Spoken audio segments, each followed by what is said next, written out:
Millionaire CEO froze in the store after seeing his ex-wife return baby formula she couldn't afford. Hi, my beautiful family. Welcome back to Mr. Peter's Family, your own family story channel. Heavenly God, today I bow my heart before you with deep gratitude and faith. Please cover every woman in this family with your divine protection. Give her strength when she is tired, peace when she is overwhelmed, and dignity that no hardship can ever take away. She is the backbone of every home, the silent fighter, the soul that loves without limits. Bless her health, her mind, her heart, and her future. Let no pain break her, no sorrow weaken her, and no struggle make her feel alone. Bless every family here with unity, healing, and hope. Remove fear from our hearts and replace it with courage. Turn worries into wisdom, tears into strength, and prayers into answered blessings. Let love rule our homes and kindness guide our words. My beautiful family, I speak from my heart. When you stay with the story till the end, when you like and comment, it gives value to the effort, love, and sleepless nights behind every word. This family grows only when we support each other. If your heart is true, like the video. If your love is real, write, I am with Mr. Peter. Let's start with love. The conference hall in downtown Chicago held over 800 architects, but Lita Lewis only saw one face in the crowd. Her husband sat in the third row, his expression unreadable as the man on stage presented her life's work as his own. The sustainable housing concept addresses the critical need for affordable, eco-conscious living spaces, Gregory Mitchell declared, his silver hair catching the spotlight as he gestured toward the massive screens displaying Lita's designs. Her designs. Every line, every curve, every innovative solution she'd spent 18 months developing. This project will revolutionize how we approach low-income housing in urban environments. Lita's hands trembled in her lap. She'd submitted the proposal to Mitchell's firm 6 weeks ago as part of their collaborative initiative. He was Liam's mentor, the man who'd shaped her husband's entire career. When Mitchell had invited her to present alongside him today, she'd thought it meant recognition, partnership.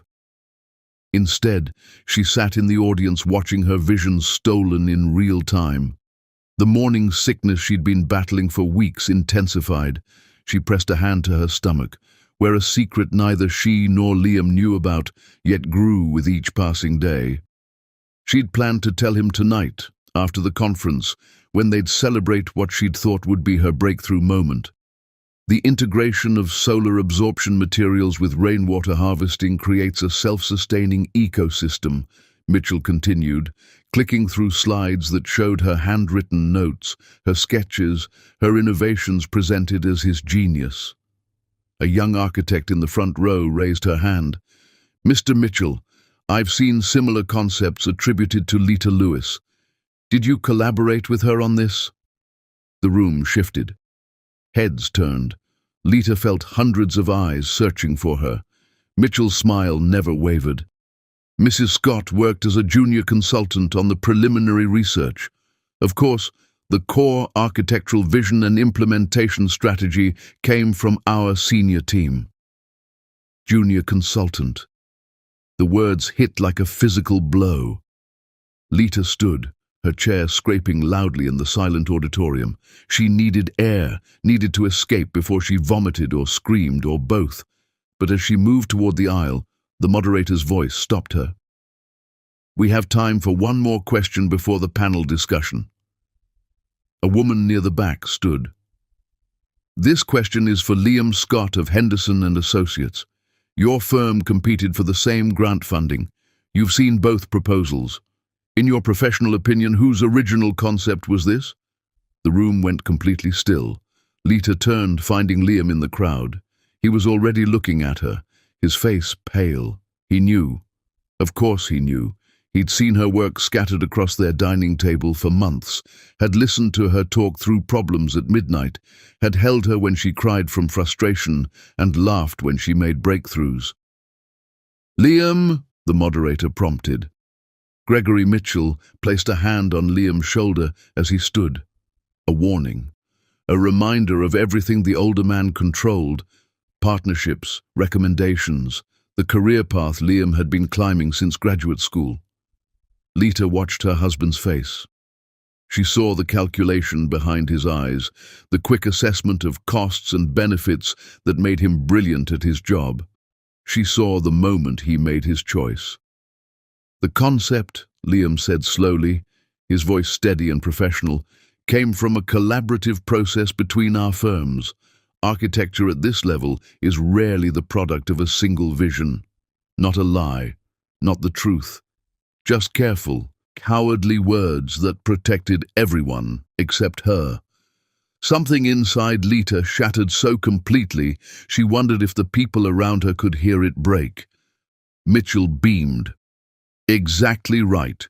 Collaboration is the foundation of innovation." The moderator thanked Liam and moved on. The panel discussion began. People asked questions about materials and costs and zoning challenges, and Lita stood frozen in the aisle as her entire world rearranged itself around a single, devastating truth. Her husband had just watched her get erased and said nothing. She walked out. Not dramatically, not running. Just one foot in front of the other until she reached the lobby, then the street. Then she was standing in October wind that cut through her blazer and made her eyes water. Or maybe those were tears. She couldn't tell anymore. Her phone buzzed. Liam calling. She rejected it. It rang again immediately. She turned it off. A taxi stopped at her raised hand, and she gave their apartment address because she had nowhere else to go. The driver tried to make conversation about the weather, the traffic, the Cubs. Lita stared out the window and saw nothing. Their apartment was empty when she arrived. Liam would stay for the networking lunch, the afternoon sessions, the cocktail hour where deals got made and careers got built. He'd come home late with apologies and explanations, probably with flowers, definitely with reasons why what he'd done made sense. Lita walked through rooms that suddenly felt like someone else's life. Wedding photos on the mantel showed a couple she didn't recognize anymore. The woman in those pictures had believed in partnership, in standing together, in love that meant something when tested. She pulled her largest suitcase from the closet and began to pack. Her hands moved mechanically. Clothes, toiletries, the jewelry box her grandmother had given her. She left behind everything Liam had bought her. The designer dresses, the expensive shoes, the necklace he'd presented at their anniversary dinner. She took only what had been hers before him. In the bathroom, her hand hovered over the pregnancy test she'd hidden in the back of a drawer. She'd taken it yesterday morning, stared at those 2 pink lines with joy and terror warring in her chest. She'd imagined Liam's face when she told him, how he'd lift her off her feet and spin her around like he had when she'd accepted his proposal. That future died today in a conference hall. Lita threw the test in the trash. Then, thinking better of it, she pulled it out and tucked it in her purse. Not as a memory, as a reminder of the choice she was about to make. She would have this baby alone. She would build her career alone. She would prove that her vision, her talent, her voice mattered, even if the man who'd promised to love her couldn't find the courage to say so in public. Her phone powered back on as she zipped her suitcase shut. 17 missed calls from Liam, a dozen texts. "Where are you? We need to talk. Please don't do anything rash. I can explain."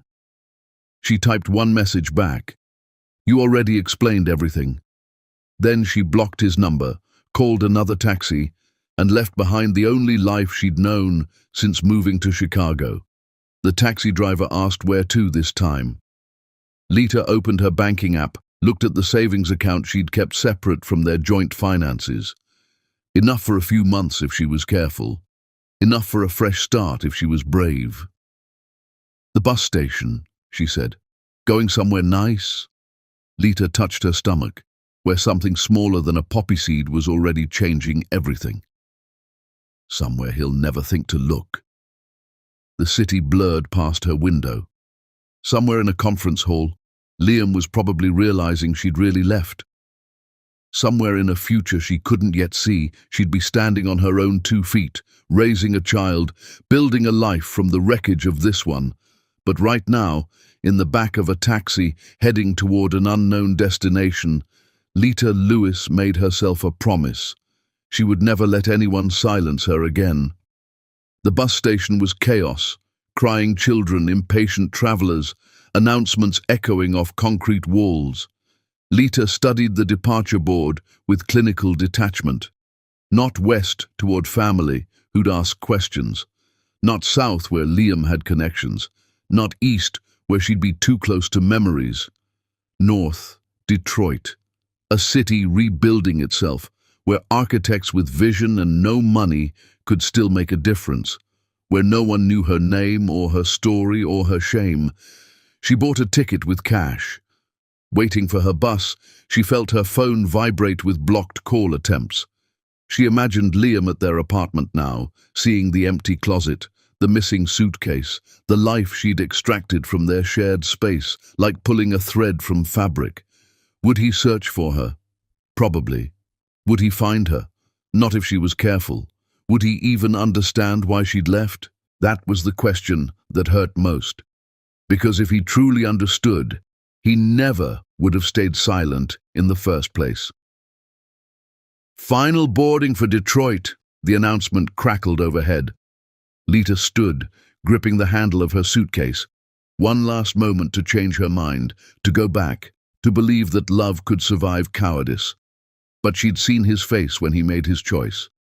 She'd heard him reduce her work to collaborative process. She'd watched him pick his career over her dignity. And she was carrying his child, a child who deserved to see their mother stand up for herself, fight back, refuse to disappear. Lita Lewis walked onto that bus and didn't look back. Behind her, Chicago glittered in the late afternoon sun, beautiful and indifferent to one woman's broken heart.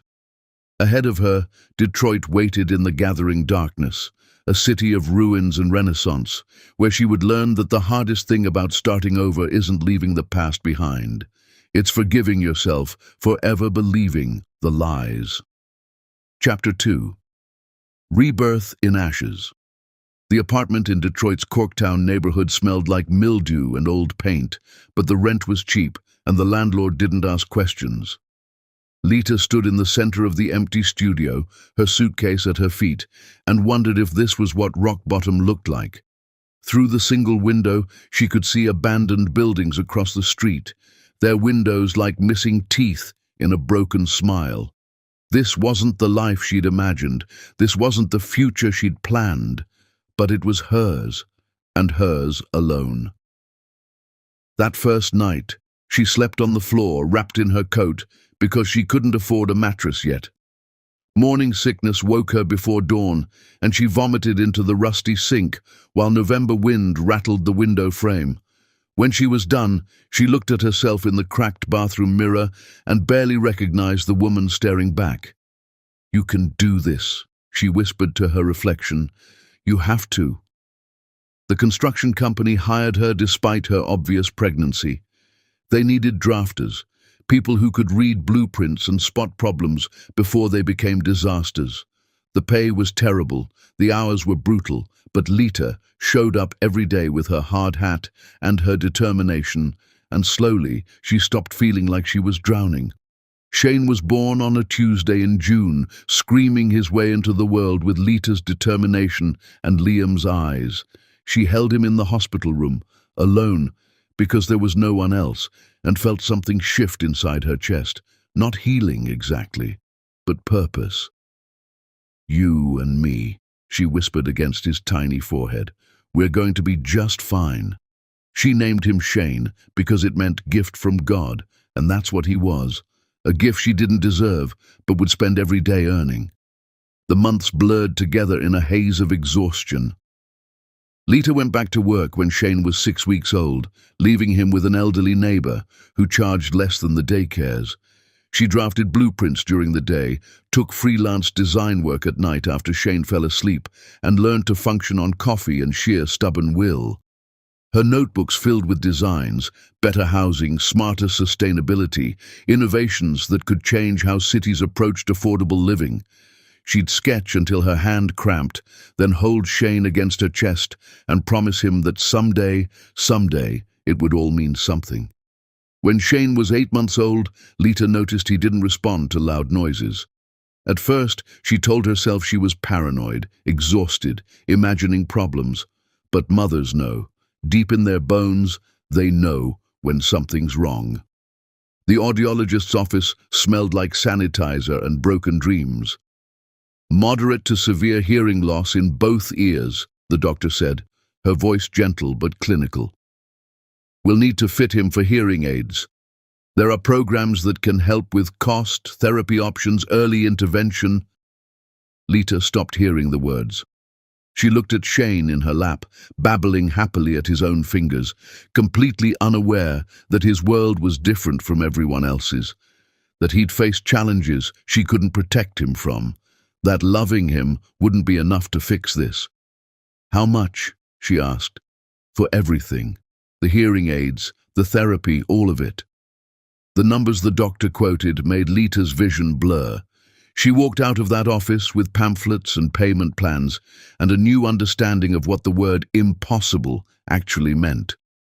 That night, after Shane fell asleep, she sat on the floor of their apartment and let herself cry for the first time since leaving Chicago. Not for herself, for him, for the little boy who deserved every advantage and was instead getting a mother who could barely afford groceries. But crying solved nothing, so she dried her tears and got to work. She picked up a third job cleaning offices on weekends. She sold everything she owned that wasn't absolutely necessary. She applied for every grant, every assistance program, every scholarship she could find, and slowly, painfully, she scraped together enough for Shane's first pair of hearing aids. The day they fitted them, Shane was almost a year old. Lita watched the audiologist place the tiny devices in his ears, watched them turn them on, and held her breath. Shane's eyes went wide. He looked around the room like he was seeing it for the first time, even though it was sound that had changed. Then he looked at Lita and smiled so big her heart nearly stopped. "Mama," he said, his first word, clear as crystal. Lita sobbed right there in the doctor's office, holding her son and laughing and crying and thanking God for small miracles in the middle of impossible circumstances. The years crawled by, each one a little easier than the last. Shane grew into a bright, curious little boy who asked endless questions and built elaborate structures from whatever he could find. He looked so much like Liam, it sometimes hurt to look at him. But Lita learned to see Shane as his own person. Not a reminder of what she'd lost, but evidence of what she'd survived. By the time Shane was starting preschool, Lita had clawed her way to a junior position at a small architecture firm. It wasn't the career she'd dreamed of, but it was architecture, and that mattered. She designed strip malls and office renovations and told herself that every project was practice for something bigger. At night, she still sketched her real ideas, still designed the housing projects that could transform communities, still believed, despite everything, that her voice mattered. Shane's preschool teacher pulled her aside one afternoon when she came for pickup. "He's incredibly bright," Mrs. Rodriguez said, smiling, "but he keeps asking about his father. I wanted to give you a heads up in case he brings it up at home." Lita's chest tightened. "What does he ask?" "Where his daddy is, why he doesn't have one like the other kids." Mrs. Rodriguez's expression softened. "I told him all families look different, but he's persistent." That night, Shane sat at their small kitchen table coloring while Lita made dinner. Pasta again, because it was cheap and he'd actually eat it. "Mama?" His voice was small, careful. "Yes, baby?" "Tommy has a daddy who picks him up from school, and Jasmine's daddy came to show and tell." He didn't look up from his coloring. Why don't I have a daddy? Lita's hands stilled on the pasta pot.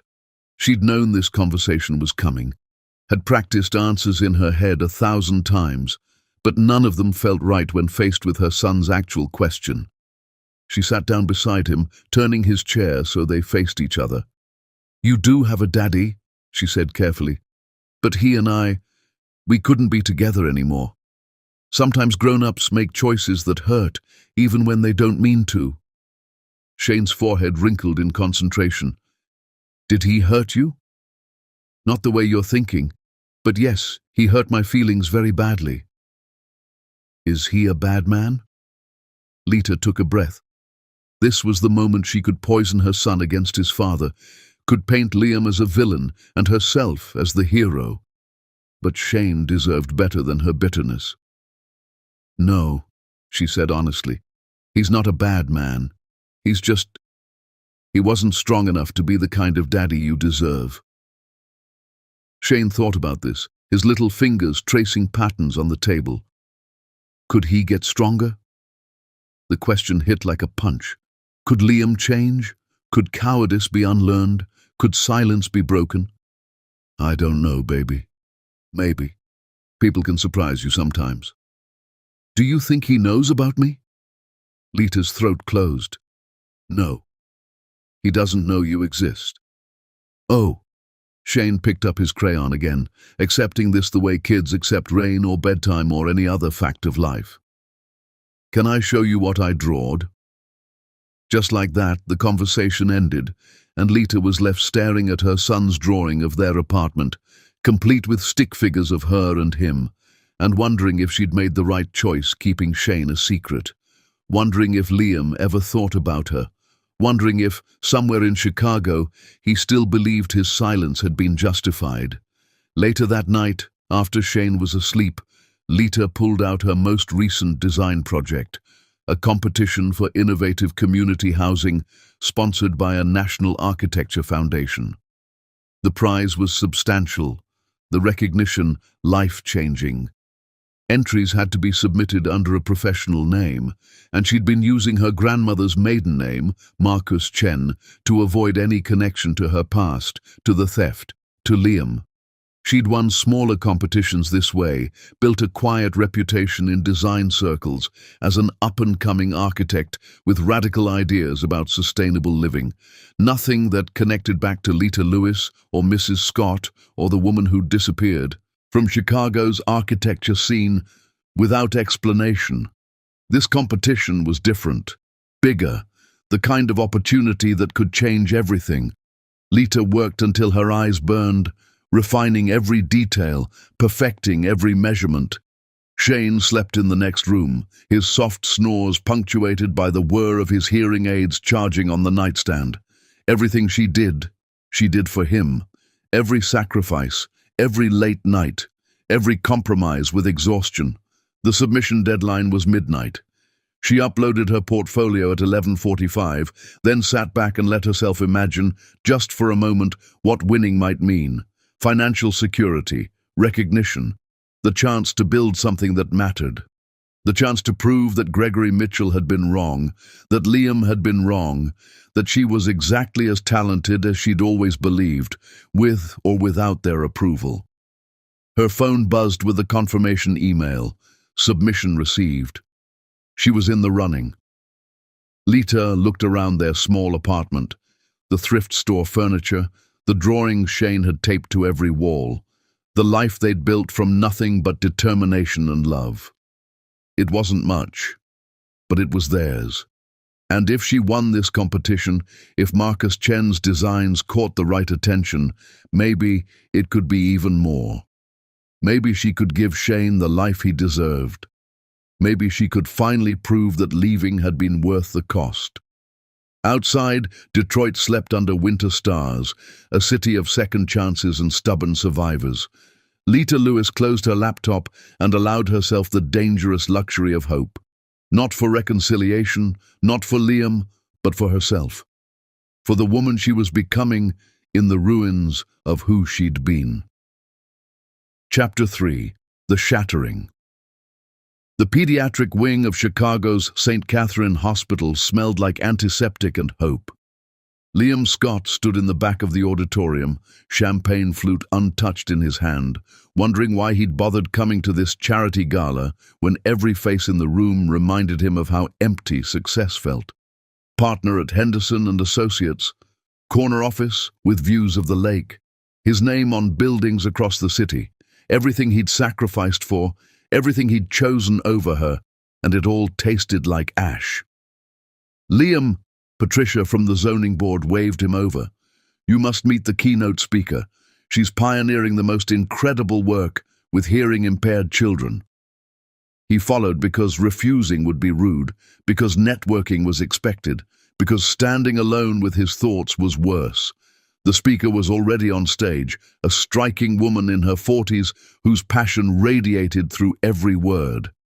The children you see in these images, she said, advancing to the next slide, are beneficiaries of the Riverside Community Project, affordable housing designed specifically for families with deaf and hard-of-hearing children, solar-powered, sustainable, and equipped with visual alert systems integrated into the architecture itself.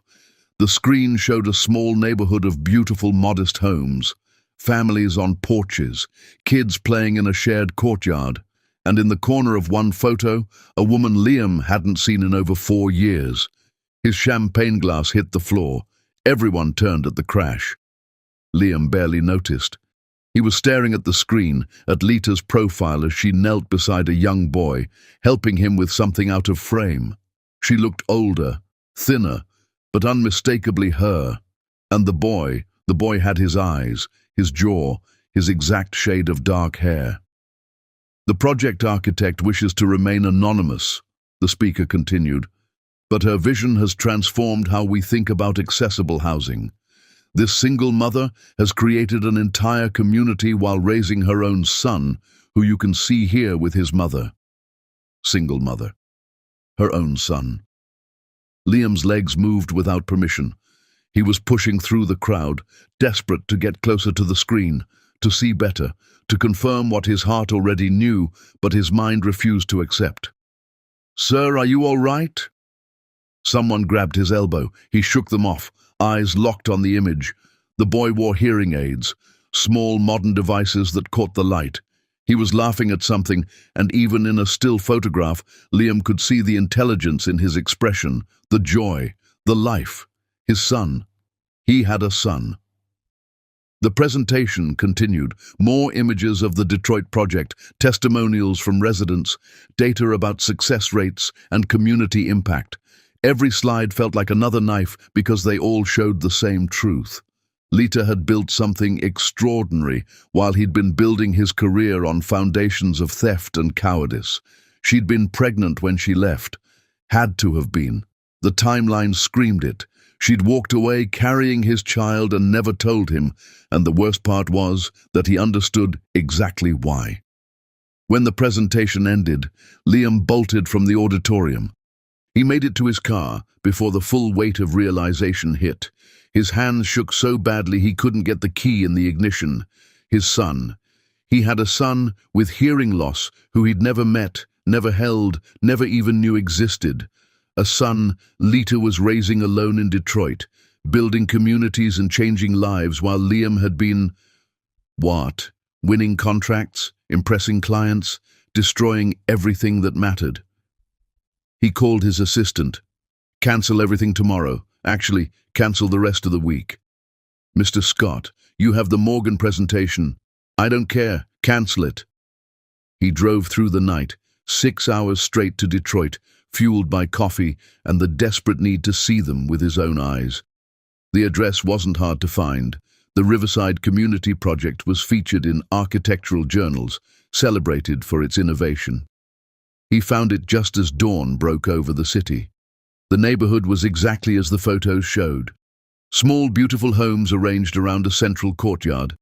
Visual alert systems he now recognized as brilliant architectural integration. Sustainable materials and solar panels that didn't look like afterthoughts, but essential elements of the design. It was everything Lita had talked about that night 4 years ago when she'd stayed up late sketching ideas for affordable housing. The vision Mitchell had stolen, the dream Liam had helped destroy, and she'd built it anyway, without recognition, without support, without him. Movement caught his eye. A door opening at one of the houses. Lita emerged, looking exhausted even from a distance. She wore work clothes, jeans and a flannel shirt, her hair pulled back. She turned to say something to someone inside, and then the boy appeared. Shane. The speaker had named him Shane. He was small for his age, maybe 4 years old, wearing a backpack almost as big as he was. The hearing aids were visible now, and Liam watched his son chatter at Lita, watched her smile and adjust the devices with practiced ease, watched them walk together toward an old sedan that had seen better days. This was his family, the one he'd lost because he'd been too afraid to speak up when it mattered.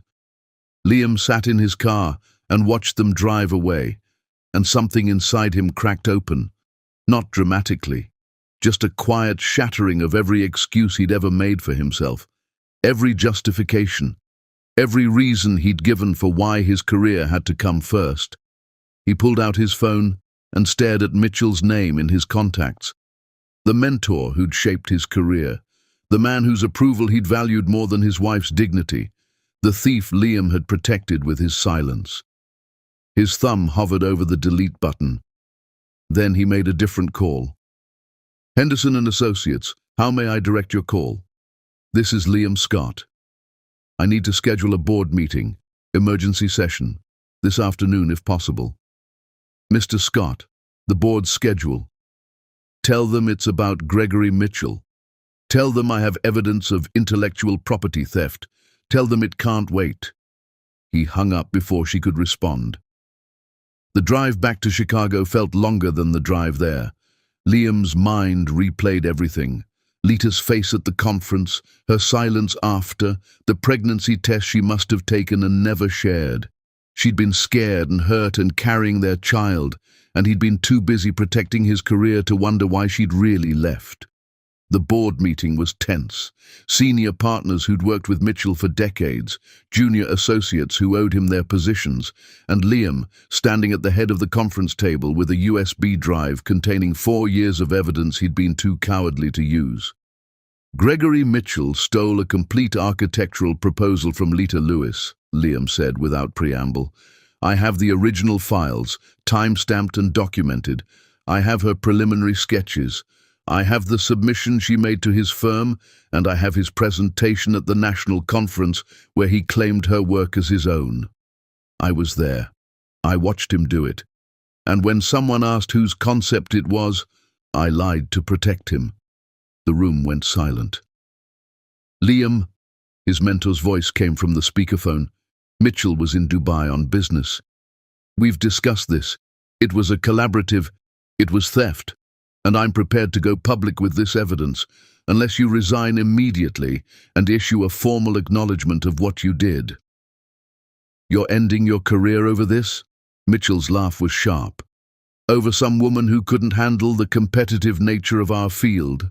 That woman is my wife, and that competitive nature you're describing is called fraud. Ex-wife, I assume, since she clearly left you. And what makes you think the board will side with you over me?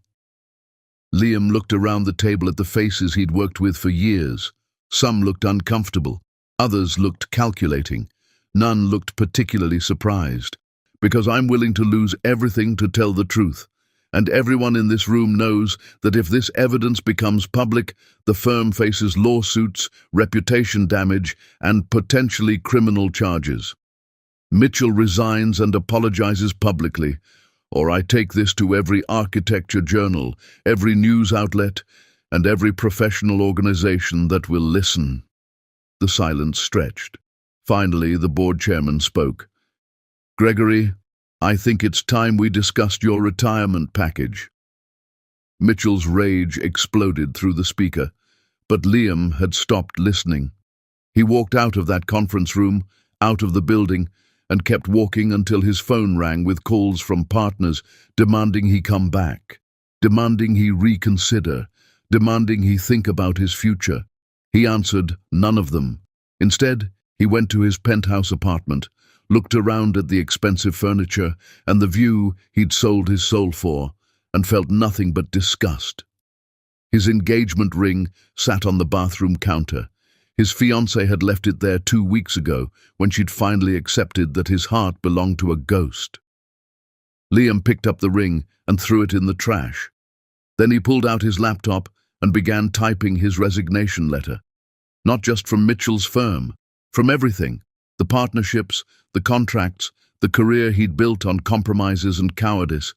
He was done choosing success over integrity, done choosing comfort over truth, done letting fear make his decisions. Outside his window, Chicago glittered in the afternoon sun, beautiful and cold and completely indifferent to one man's late-blooming conscience.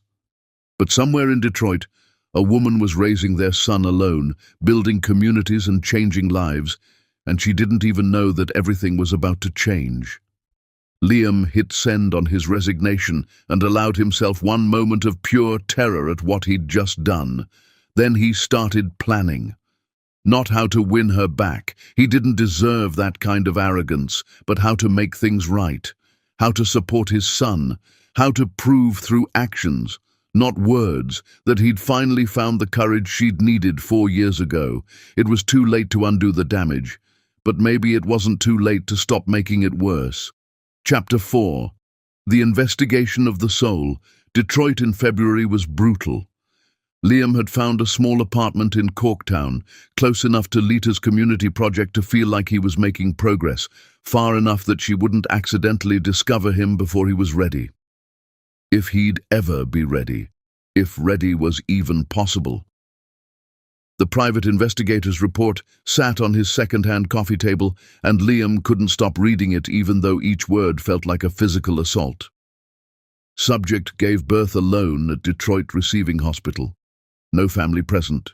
No father listed on birth certificate. Returned to work 6 weeks postpartum, leaving infant with neighbor. Multiple jobs documented. Construction drafting, freelance design work, weekend cleaning crew. Current employment, junior architect at Westfield and Partners. Estimated annual income, barely above poverty line.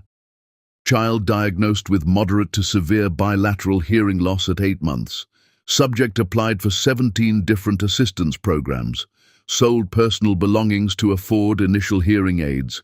Currently behind on payment plan for upgraded devices needed as child grows.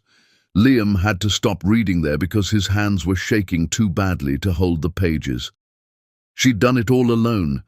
Every terrifying moment of pregnancy, every sleepless night with a newborn, every doctor's appointment where she'd learned her son couldn't hear properly. She'd faced it without support, without help, without the man who should have been there, because that man had chosen his career over her dignity. The investigator had been thorough. Too thorough. The report included photos, Lita leaving for work before sunrise, Shane bundled against the cold, Lita at the grocery store, carefully calculating prices, Lita at the library with Shane, both of them bent over books about sign language. One photo showed them at a park. Shane was laughing at something, his hands moving in signs Lita was teaching him, and the joy on both their faces was so pure it made Liam want to put his fist through a wall. He'd missed all of it. First words, first steps. The first time Shane's hearing aids let him hear his mother's voice clearly. Birthdays and holidays and ordinary Tuesdays that you don't realize matter until they're gone forever. Liam's phone rang. His former assistant, calling for the 5th time this week. Mr. Scott, please. Henderson and Associates wants to negotiate. They're willing to reinstate you, full partnership, if you'll just... No. But sir, you have no income. You're living in Detroit in a terrible apartment. You've destroyed your career over something that happened years ago. Please, just think about... I said no. And stop calling. He hung up and blocked the number. The truth was simpler than anyone seemed to understand. He didn't want his old career back. Every building he'd designed, every contract he'd won, Every success he'd achieved was built on the foundation of watching Lita get erased and doing nothing. Going back would mean accepting that version of himself, and he couldn't. Not anymore. His new life in Detroit was barely a life at all. He'd taken a job at a community architecture center, teaching free design classes to kids who'd never had access to that kind of education.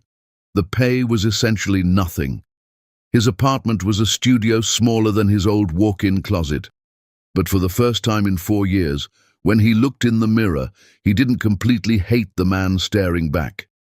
The job counselor at the community center had been skeptical when Liam applied. "You're overqualified," she'd said, scanning his resume with obvious confusion. "Partner at a major Chicago firm. Why do you want to teach intro design to at-risk youth for minimum wage?" "Because I need to remember why I became an architect in the first place." She'd hired him, probably thinking he wouldn't last a month. He'd been there 8 weeks now, and the kids were the only thing keeping him sane. They had the same fire Lita used to have, the belief that design could change the world, that buildings could be more than just structures. They reminded him of everything he'd lost, and somehow that made it easier to keep going. One evening after class, Liam was cleaning up when he noticed a familiar figure through the window. Lita walking down the street with Shane. They passed close enough that he could see Shane's mouth moving, animated as he told his mother some story that made her laugh. The sound of her laughter, even muffled through glass, hit him like electricity. He moved to the window, knowing he should look away, unable to stop himself. Shane was taller than in the photos, his hair getting long, his backpack covered in pins of cartoon characters. He was chattering away, using both voice and signs, and Lita was responding in kind, her hands moving with fluid grace through the sign language she'd learned for him. Of course she'd learned to sign. Of course she had. She'd probably taught herself from library books while working 3 jobs and raising a toddler, because that's who Lita was, someone who saw an obstacle and learned to climb it, who faced impossibility and made it possible anyway. Shane suddenly stopped walking. He turned, looking directly at the community center window, looking directly at Liam. Liam's breath caught. For a long moment, father and son stared at each other through glass and distance and years of absence. Shane's head tilted, curious, like he was trying to solve a puzzle. Then Lita noticed her son had stopped. She followed his gaze to the window, and their eyes met. The world stopped. Even from across the street, Liam could see the moment recognition hit. Could see her face go pale, her body go rigid. She grabbed Shane's hand and started walking quickly, pulling him along. Shane looked back once, still confused, still curious about the sad man in the window. Then they turned a corner and were gone. Liam realized he was crying, just standing there in an empty classroom with tears running down his face like some pathetic fool who'd lost everything that mattered and had no one to blame but himself. His phone buzzed, a text from an unknown number. "Stay away from us." That was it. No signature needed. He knew her anger, knew her fear, knew he deserved both. He typed back, "I'm sorry for everything. I'm not trying to—" The message wouldn't send. She'd blocked him already. Liam looked around the classroom at the sketches his students had left behind. Kids dreaming of better neighborhoods, safer homes, communities that worked. The same dreams Lita had been pursuing when Mitchell stole her work. The same passion Liam had sacrificed on the altar of his ambition. He'd thought coming to Detroit would bring him closer to redemption. Instead, it just clarified exactly how far he'd fallen and how impossible climbing back might be. But he'd keep showing up. Keep teaching these kids. Keep doing the work that mattered. Even if Lita never forgave him. Even if Shane never knew who he was. Because the alternative, going back to Chicago, rebuilding his career, pretending the last 4 years hadn't happened, would mean accepting that some lies were acceptable. That some silences were justified, that choosing yourself over the people you love was ever okay. And Liam Scott had finally learned that it wasn't. Outside, winter rain began to fall, turning Detroit streets to rivers of grey. Liam stood at the window long after his students had gone, long after Lita and Shane had disappeared, watching the city wash itself clean and wishing redemption worked the same way. But it didn't. Redemption wasn't something that happened to you. It was something you built, piece by painful piece, with no guarantee anyone would ever care. He started sketching, not a building, a playground, specifically designed for deaf and hard-of-hearing children, with visual elements and spaces that accommodated signing, with acoustics that minimized background noise for kids with hearing aids. He'd design it, submit it to the city anonymously, fund it himself if he had to, even if it meant selling everything he had left. Not because it would make Lita forgive him, but because, somewhere in Detroit, his son deserved to play somewhere designed with him in mind. And if that was the only way Liam could be a father, by creating spaces Shane might someday enjoy, then that would have to be enough, even if it broke his heart a little more each day. Chapter 5. The Unmasking. The email arrived on a Tuesday morning while Lita was reviewing shop drawings for a strip mall renovation that would pay exactly none of her bills, but looked good on her resume. Congratulations, Marcus Chen has been selected as the winner of the National Sustainable Housing Competition. Please join us for the awards ceremony and collaboration meeting this Friday in Chicago. Lita read it 3 times before the words sank in. She'd won. After years of submitting under a pseudonym, hiding her identity, playing it safe, she'd actually won. The prize money alone would cover Shane's hearing aid upgrades and speech therapy for the next year. The recognition could launch her real career. This was everything she'd been working toward. And the meeting was in Chicago, the city she'd sworn never to return to. "Mama, why are you crying?" Shane looked up from his cereal, signing the question even as he spoke it. "Happy tears, baby. Mama just got some really good news. Can we get the dinosaur chicken nuggets this week?" She laughed through her tears. "Yeah, we can definitely get the dinosaur chicken nuggets." Friday came too quickly. Lita left Shane with her neighbor and took the bus to Chicago, watching the skyline emerge from farmland with a sense of dread and anticipation warring in her stomach. She'd changed clothes 3 times before settling on the one professional dress she owned, had practiced her acceptance speech, had told herself 100 times that she was Marcus Chen, successful architect, not Lita Lewis, abandoned wife. The foundation offices were in a glass tower downtown. Lita checked in at reception, was directed to a conference room, and told herself to breathe. Just breathe. Accept the award. Discuss the implementation plan. Get back to Shane. Simple. She opened the conference room door, and there, sitting at the table with the foundation board, was Liam. Time stopped. Her vision tunneled. For a second, she thought she might actually pass out. "Mrs. Scott, or should I say, Ms. Chen?" The foundation director stood, smiling. "We're so pleased to finally meet the genius behind these designs. Please, sit." Lita couldn't move, couldn't speak, could only stare at Liam, who looked as shocked as she felt. He stood slowly, his face pale. "You didn't tell them," Lita said, her voice barely audible. "Tell us what?" The director looked between them, confused. Liam's throat worked. "That Marcus Chen is actually Lita Lewis, that I know her, that we used to be married." Lita finished, ice in her voice. "We used to be married." The room went silent. "I didn't know it was you," Liam said quickly. "I've been consulting for the foundation on sustainable projects. When they showed me the winning entry, I recognized your design language, your style, but I didn't say anything. I hoped you'd want this opportunity, whoever you were. I didn't know you'd be here." "Liar." The word came out sharp, cutting. "You've been in Detroit. I saw you. You're following me." "I'm living there, working at the community center. I would never." "Enough." The director held up his hands. "Perhaps we should reschedule this meeting. Clearly there's history here that needs... No. Lita turned to leave. Turned to run, just like she had 4 years ago, because being in the same room with Liam felt like drowning. Keep the award. Give it to someone else. Ms. Lewis, wait. But she was already in the hallway, already stabbing the elevator button, already trying not to cry because she'd promised herself she wouldn't give him that satisfaction. The elevator doors opened. She stepped inside. Liam's hand caught the door. Please, just let me explain.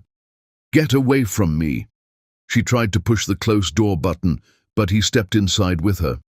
I saw the photo at a charity gala, you and Shane.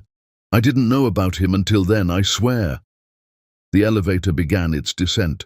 Shane, she repeated flatly. You know his name. I know he has hearing loss. I know you've been raising him alone. I know I have no right to any of this. But he's my son, Lita. Our son.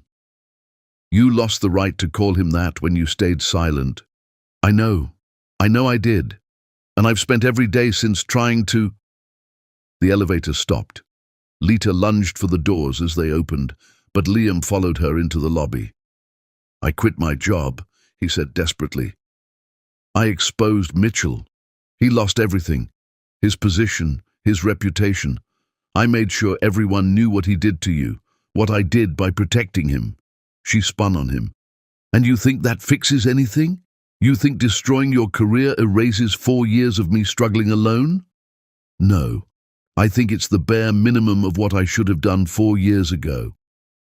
They were in the parking structure now, Lita walking fast, Liam matching her pace. He needs surgery, Liam continued, for his hearing.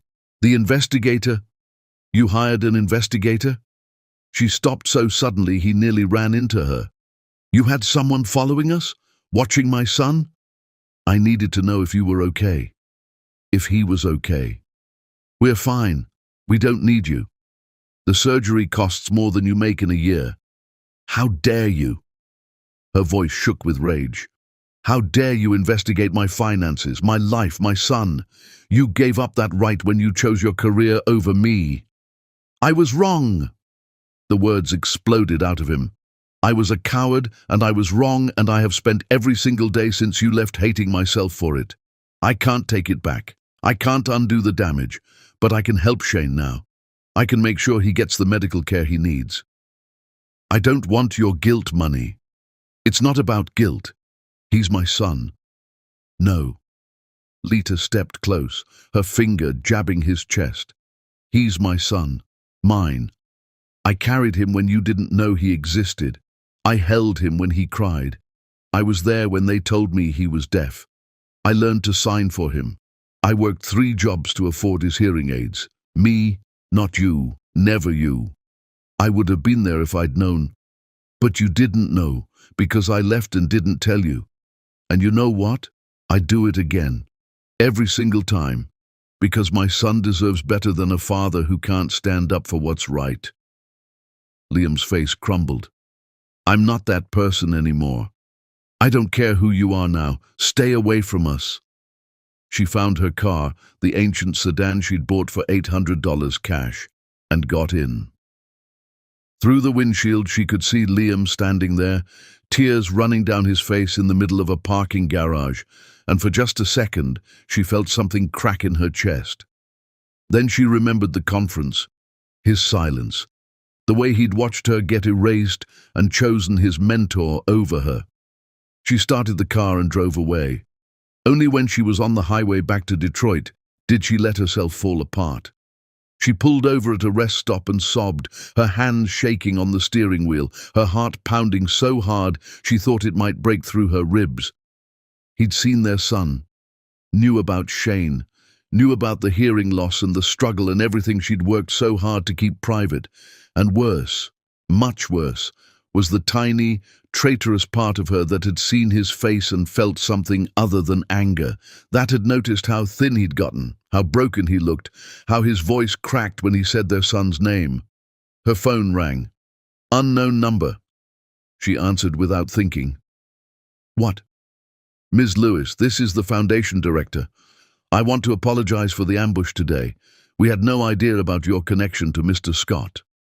It doesn't matter. I'm withdrawing from the competition. Please don't. Your design is extraordinary. It deserves to be built, regardless of personal history. And the prize money? I said no. She hung up. Another call came immediately. This time, she checked the caller ID, Detroit General Hospital. Her heart stopped. Ms. Lewis, this is Dr. Patterson. I'm calling about Shane. He's had an accident. The rest of the conversation was a blur. Stairs, fell, head injury, observation, neighbor brought him in. Stable but asking for you. Lita broke every traffic law getting back to Detroit. She ran through the hospital corridors, burst into Shane's room, and found him sitting up in bed with a bandage on his forehead, looking small and scared. Mama! He reached for her, and she grabbed him, held him, breathed him in. I'm here, baby, I'm here. What happened? The neighbor, Mrs. Kim, explained. Shane had been playing on the stairs, slipped, hit his head. She'd called an ambulance immediately. I was scared, Shane signed, his little hands trembling. You weren't there. I'm so sorry. I'm so sorry. A knock on the door. Lita looked up, expecting a doctor. It was Liam. He stood in the doorway, soaking wet from rain she hadn't even noticed falling. His eyes went straight to Shane, and the expression on his face was so raw, it hurt to see. The foundation director called me, he said quietly. Told me about the accident. I needed to see that he was okay. Shane looked at Liam with open curiosity. Mama, who's that man? Lita's arms tightened around her son. No one. He's no one. But Shane was still staring, his head tilted. He looks like me, like my pictures when I was a baby. Lita's throat closed. Liam took one step into the room, then stopped. Hi, Shane. My name is Liam. I'm a friend of your mom's, from a long time ago. Are you the man who made Mama cry? In the window? Liam's face shattered. Yeah, I am. I'm sorry about that. Why are you sad? Such a simple question, such an impossible answer. Liam's voice broke. Because I made some very bad mistakes, and they hurt people I love, people I should have protected. Shane processed this with the straightforward logic of a child. Did you say sorry? I tried, but sorry isn't always enough. Mama says everyone deserves chances, even when they mess up really bad. Lita felt something inside her chest crack wide open. Liam looked at her, his eyes bright with tears. I don't deserve chances, but Shane does. He deserves medical care. He deserves opportunities. He deserves a father who... Get out! Lita's voice was ice. Now! Lita, I said, get out! Liam looked at Shane one more time, drinking in the sight of him like a man dying of thirst. Then he turned and walked away. Shane watched him go, then looked at his mother. Mama, why won't you give him a chance? How do you explain betrayal to a child? How do you make them understand that love isn't always enough? That trust once broken sometimes stays broken? It's complicated, baby. But you said, I know what I said, but some things are too broken to fix. Shane touched the bandage on his head, thinking, am I too broken to fix? What? No. Shane, you're perfect. You're not broken at all. But my ears don't work right. The doctors fix them with my hearing aids. Maybe the sad man can be fixed too. Lita pulled her son close and tried not to cry, because out of the mouths of children came truth so simple and devastating, it could break your heart. And hers was already breaking. Chapter 6. The Public Fall. 3 days after the hospital, Lita received a courier package at her apartment. Inside was a cashier's check for the full competition prize amount and a letter from the foundation. Ms. Lewis, regardless of your withdrawal, your design was selected by unanimous vote. The money is yours. Additionally, we're proceeding with the implementation phase. We have an anonymous donor willing to fully fund your community housing project in Detroit. No strings attached. You'll have full creative control and a team of contractors at your disposal. This is your vision. Let us help you build it. Lita stared at the check. It was more money than she'd seen in years. Enough for Shane's surgery, enough for therapy, enough to stop working 3 jobs and actually be present for her son. She knew who the anonymous donor was. Knew it like she knew her own heartbeat. Part of her wanted to tear up the check and throw it back in Liam's face. But Shane was sitting at their small kitchen table doing homework, his hearing aids whistling slightly because they needed adjustment, and pride felt like a luxury she couldn't afford. She deposited the check. That night, she lay awake staring at the ceiling, trying to understand how her life had become this complicated. 4 years of building walls, of protecting herself and Shane, of learning to need no one. And now Liam was back, not demanding anything, just existing in the margins of their lives, trying to help without asking for recognition. It would be easier if he was forcing his way in, easier if he was demanding rights or threatening lawyers or acting like the entitled man she'd left in Chicago. But this Liam was different, quieter, broken in ways that matched her own breaks, and she hated that she'd noticed. Her phone buzzed, a news alert. She almost ignored it, then saw the headline, "Major architecture firm embroiled in scandal. Partner exposes years of intellectual property theft." Lita sat up, heart pounding, and clicked the article. The story was everywhere. Major outlets, architecture journals, industry blogs. Liam had gone public with everything: the stolen proposal, the conference theft, his own complicity in protecting Mitchell. He'd released emails, time-stamped files, recordings of conversations where Mitchell discussed appropriating promising concepts from junior architects. But that wasn't the devastating part. The devastating part was the press conference video embedded in the article. Liam, standing in front of cameras, microphones shoved in his face, looking like he hadn't slept in days. "I need to make a public statement about my own role in this," he said, his voice steady despite the trembling in his hands. 4 years ago, I watched Gregory Mitchell present my wife's architectural proposal as his own work. I had evidence. I knew the truth. And when I was asked directly whose original concept it was, I lied to protect him. The cameras flashed. Reporters shouted questions. "Her name is Lita Lewis. She's one of the most talented architects of our generation, and I destroyed her career because I was afraid of losing mine. I chose my mentor's approval over my wife's dignity. I chose advancement over integrity. And when she left me, as she absolutely should have, I didn't fight for her. I didn't expose the truth. I just let her go and told myself I'd made the reasonable choice." "Mr. Scott, where is Ms. Lewis now?"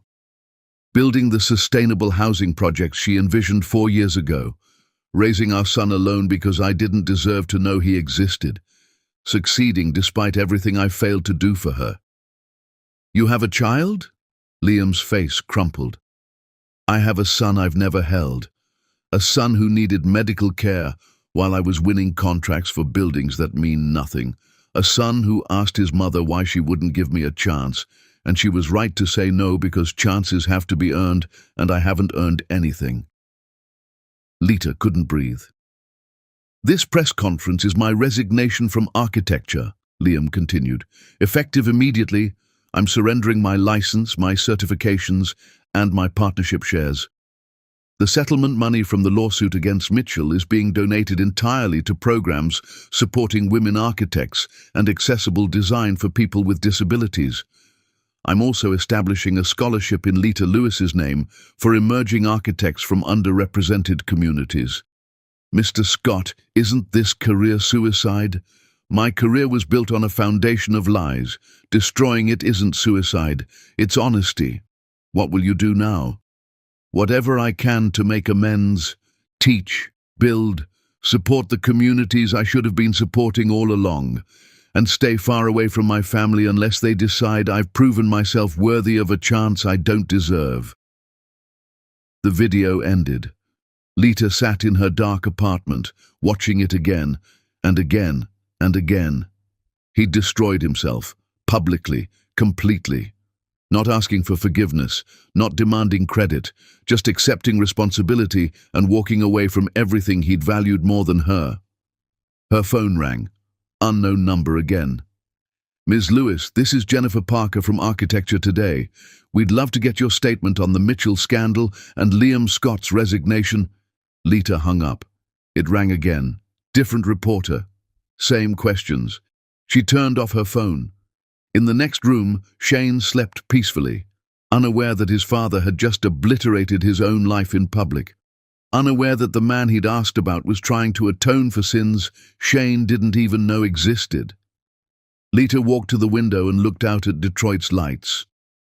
Somewhere in this city, Liam was probably alone, dealing with the aftermath of his confession. Probably regretting nothing, because that's what real change looked like. Not easy apologies or smooth explanations, but brutal, painful honesty that cost you everything. She'd wanted him to suffer, had wanted him to understand what he'd cost her, and now he did. And she felt no satisfaction, just a hollow ache where her anger used to be. The foundation's letter sat on the counter. "Anonymous donor willing to fully fund your community housing project." He was giving her back everything he'd helped take away. Not as a bargaining chip, not as leverage, just because it was right. Lita picked up her sketchbook and flipped through pages of designs. The community she'd been planning for years, the sustainable housing that could change lives, the vision Mitchell had stolen and Liam had failed to defend. She could build it now. With or without Liam's funding, with or without his public destruction of his own career, she could finally prove that her voice mattered. But looking at the designs, all she could think about was Shane's question. Maybe the sad man can be fixed too. Could he? Could anyone come back from the kind of cowardice Liam had shown? Could redemption be real, and not just a pretty story people told themselves? Lita didn't know. But for the first time in 4 years, she found herself wondering if maybe, just maybe, she wanted to find out. Chapter 7. The Descent. The community center classroom was full when Liam arrived for his evening session. Kids from the neighborhood, ages ranging from elementary to high school, all there because someone had told them a former big-shot architect was teaching design for free. None of them knew why he'd left his career. None of them knew about Lita or Shane or the public implosion that had made him a cautionary tale in architecture circles. To them, he was just Mr. Scott, the teacher who actually cared about their ideas and didn't talk down to them. "All right," Liam said, setting up the projector. "Tonight, we're talking about accessible design. Who can tell me what that means?" A girl in the back raised her hand. "Making buildings people with disabilities can use?" Exactly. But here's the thing. When you design for accessibility from the start, you make buildings that work better for everyone. Ramps help people with wheelchairs, but also parents with strollers. Visual alert systems help deaf people, but also anyone in a loud environment. Good design doesn't exclude. It includes. He pulled up slides showing the Riverside project, Lita's community. He'd taken photos from public streets, careful never to invade their privacy, but needing to show his students what real innovation looked like. This housing development was designed by an architect named Lita Lewis, he said, and saying her name still hurt. Every element serves multiple purposes. The solar panels provide power, but also create covered walkways.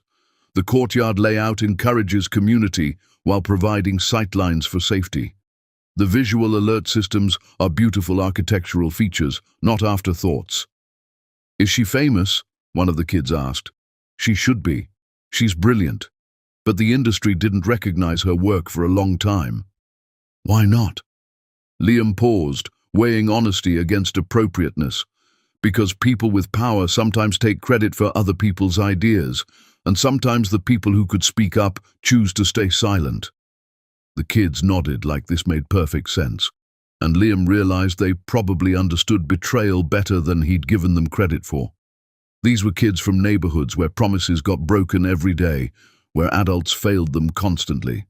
His story wasn't unique to them, it was just reality. After class, he was erasing the whiteboard when he saw movement outside the window. A small figure watching from across the street. Shane. Liam's heart stopped. His son stood there with his backpack, staring at the community center with open curiosity. Alone. Liam moved to the door, scanning the street for Lita. No sign of her. Just Shane, who shouldn't be alone this late. He stepped outside carefully, not wanting to scare the boy. "Hey, Shane. What are you doing here?" Shane signed and spoke simultaneously. "I followed the bus route. Mama doesn't know." "She's going to be worried sick. Does she know where you are?" "I left a note. It said I went to find the sad man." Liam crouched down to Shane's level. "I'm calling your mom right now, okay? You can't just leave without telling her." "I wanted to talk to you." "About what?" Shane's little face was so serious, so much like looking in a mirror of himself as a child. "Are you my daddy?" The world tilted. Liam's throat closed. He wanted to say yes, wanted to claim this child who looked at him with such open curiosity. But Shane wasn't asking if Liam was his father biologically. He was asking if Liam had earned that title. "Biologically, yes," Liam said carefully. "But being a daddy is more than biology. It's showing up, being there, protecting the people you love, and I haven't done any of those things for you. Mama showed me a picture from her wedding. You look the same but sadder. I am sadder. I made choices that hurt your mom, hurt both of you, even though you weren't born yet." Shane processed this. "Can you fix it?" "I'm trying. But some things take a long time to fix. And sometimes people don't want to be around you while you're trying, and that's okay. They get to decide." "I want you around." The words hit like a physical blow. Liam had to close his eyes against the tears threatening to fall. "Shane, that's not your choice to make. That's your mom's choice. She's the one who's been there for you every single day. She's the one who matters. But you're sad, and you're trying to be better. Mama says that's what's important." A car screeched to a stop at the curb. Lita jumped out, her face a mix of terror and fury. "Shane Lewis, you get in this car right now." Shane's eyes widened. He hurried to the car, and Lita grabbed him in a fierce hug before checking him over for injuries. "You can't do that. You can't just leave and—" Her voice broke. "I thought something happened to you." "I'm sorry, Mama. I just wanted to talk to him." Lita's eyes met Liam's over Shane's head. The fear in them was giving way to fury. "Get in the car, baby. We'll talk at home." Shane obeyed, and Lita straightened, walking over to where Liam stood.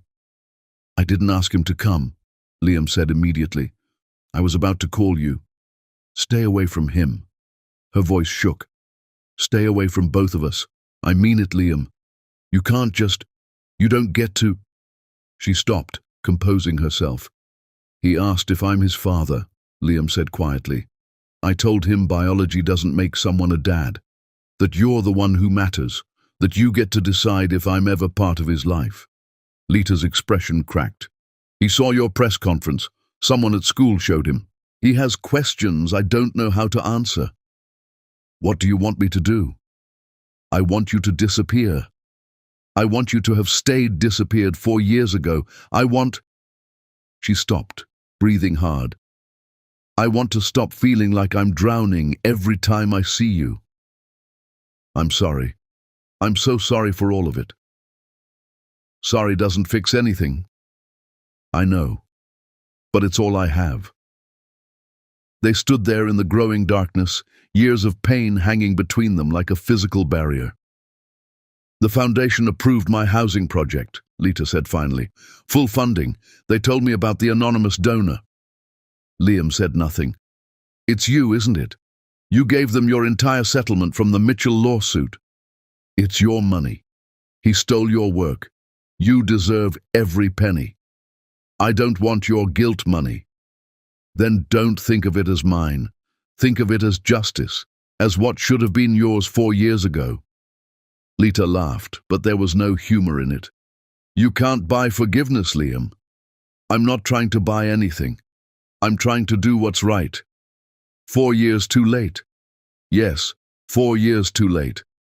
But that doesn't mean I should stop trying. From the car, Shane was watching them through the window, his small face pressed against the glass.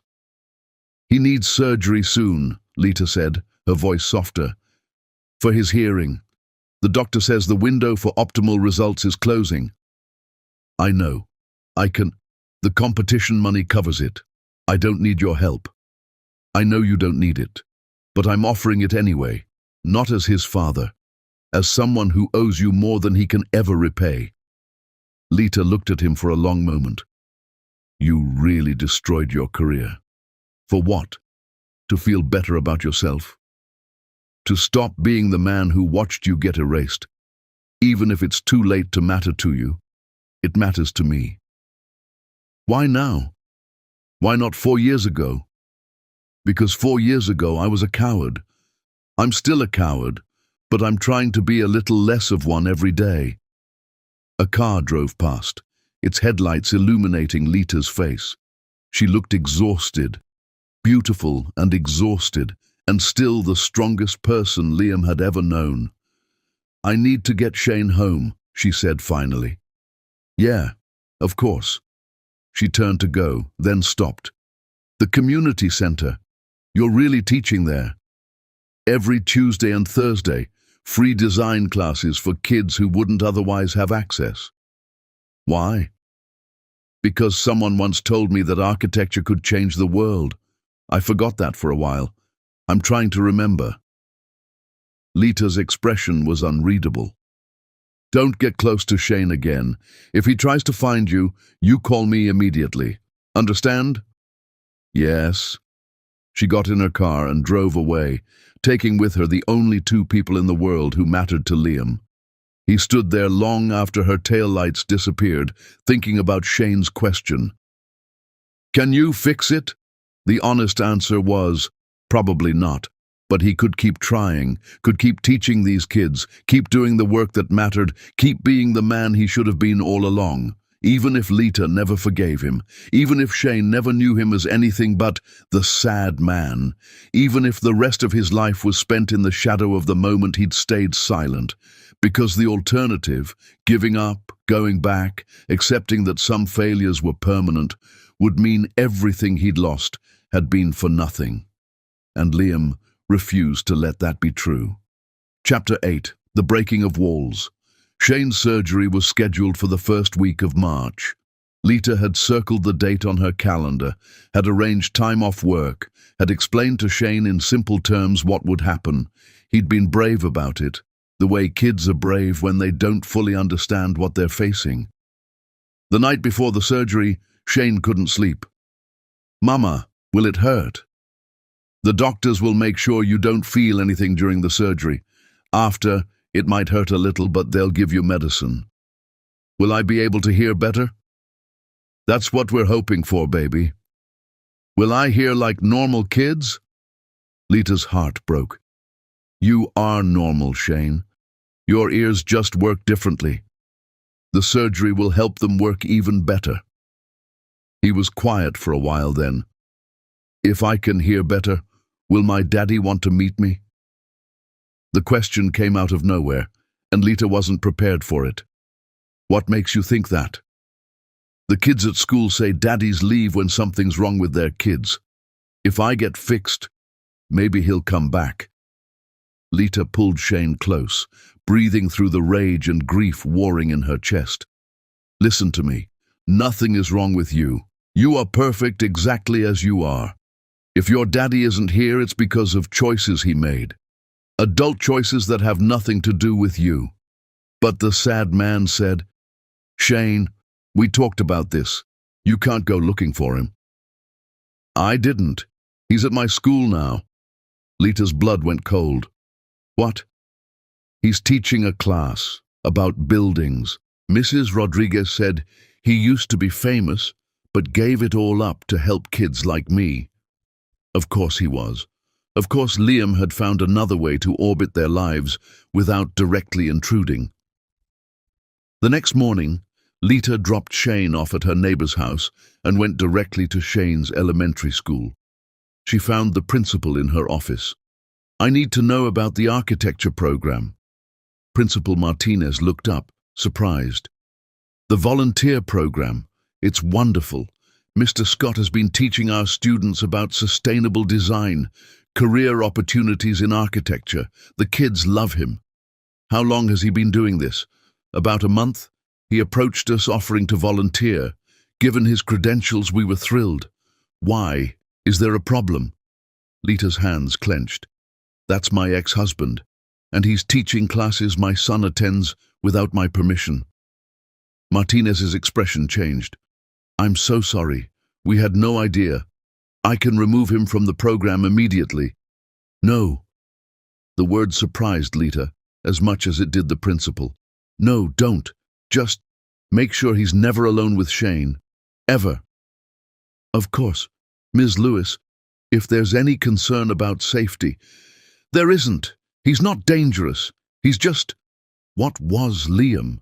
A coward who'd found courage too late? A father who'd missed everything that mattered? A man trying to make amends in all the wrong ways? Complicated. That afternoon, Lita was reviewing final construction plans for her housing project when someone knocked on her apartment door. She opened it to find Liam standing there, looking nervous. I heard about the surgery tomorrow. I wanted to see if you needed anything. How did you know where I live? The foundation. They needed an address for project communications. I'm sorry, I shouldn't have come. I'll go. Wait. The word came out before she could stop it. How did you end up teaching at Shane's school? Liam looked uncomfortable. They needed volunteers for enrichment programs. I offered. I didn't know which class he was in until I saw him in the room. You should have left. I did. I transferred to a different grade level the next day. But you stayed at the school. These kids deserve opportunities. Just because Shane goes there doesn't mean they should lose access to programs. Lita wanted to be angry, wanted to accuse him of manipulating the situation, but his logic was infuriatingly sound. You can't keep orbiting our lives, she said. It's confusing for Shane. It's confusing for me. What do you want me to do? Leave Detroit? I don't know. The frustration burst out of her. I don't know what I want. 4 years ago, I wanted you to stand up for me. You didn't. Now you're standing up for everything, destroying your career, teaching kids for free, funding my projects, and I don't know what to do with any of it. You don't have to do anything with it. I'm not asking for forgiveness or access or... Then what are you asking for? Liam looked at her, really looked at her, and she saw the truth in his eyes before he spoke it. Permission to be in the same city as my son without feeling like a criminal. The honesty of it took her breath away. He asks about you, she admitted. Constantly. He saw your press conference, heard the other kids talking about the famous architect teaching at their school. He's putting pieces together and I can't keep lying to him. What do you want to tell him? The truth. That you're his father, that you made mistakes, that I left because of those mistakes. She paused. But he's 4 years old, Liam. How do I explain that you weren't there because I didn't tell you about him? How do I make him understand that without making him blame himself? You tell him it's my fault, all of it. Because it is. But it's not. I chose to leave. I chose not to tell you I was pregnant. I chose to keep him from you. You chose to protect yourself and your child from someone who'd proven he couldn't be trusted. That's not fault. That's survival. They stood there in her doorway, years of pain and misunderstanding between them, and for the first time, Lita felt something shift. "The surgery tomorrow," she said quietly. "It's going to be scary, for both of us."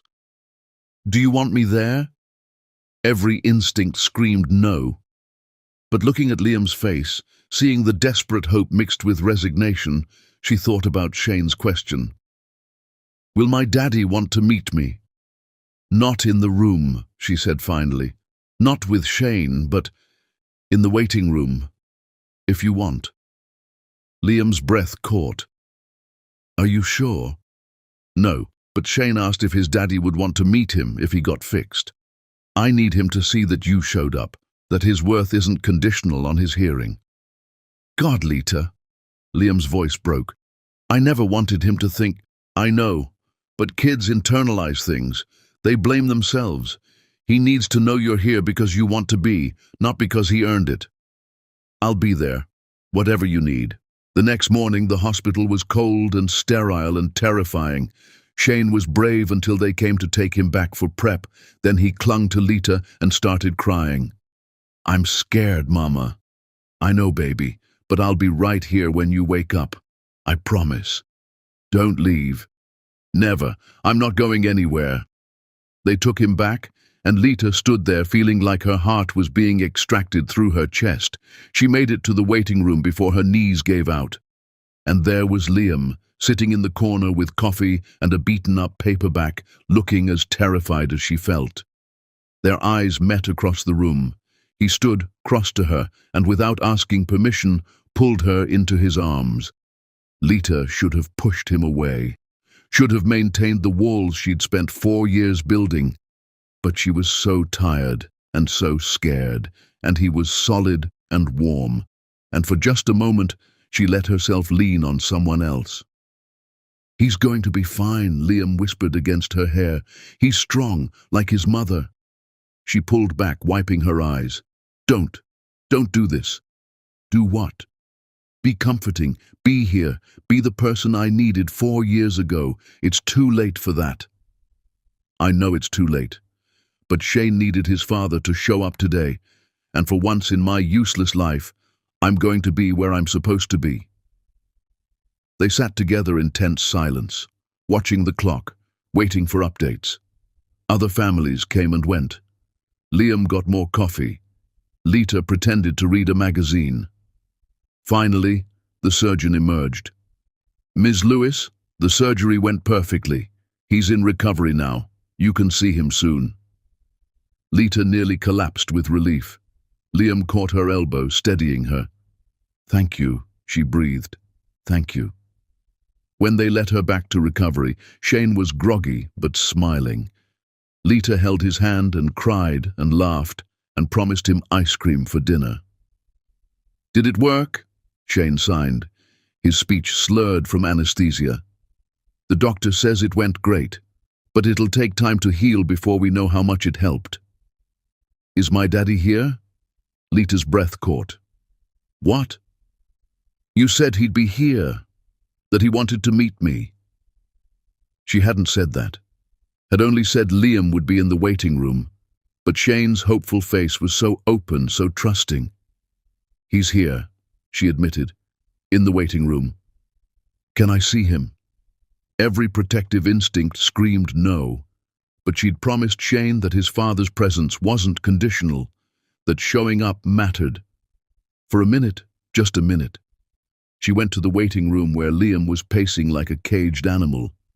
"He's asking for you." Liam's face went white. "What?" "He wants to meet you, just for a minute. He's tired and emotional and probably won't remember half of this tomorrow, but he's asking." "Lita, what do I say to him?" "I have no idea, but you've got one chance to not screw this up. Make it count." She led him to recovery, her heart pounding so hard she could hear it in her ears. This was a mistake. This was opening a door she'd never be able to close, but it was too late to change course. Shane's eyes lit up when Liam walked in. "You came." Liam approached the bed slowly, like Shane was made of glass. "Hi, Shane. I'm Liam. Your mom said you wanted to meet me." "Are you really my daddy?" Liam's eyes filled with tears. He looked at Lita, who nodded permission.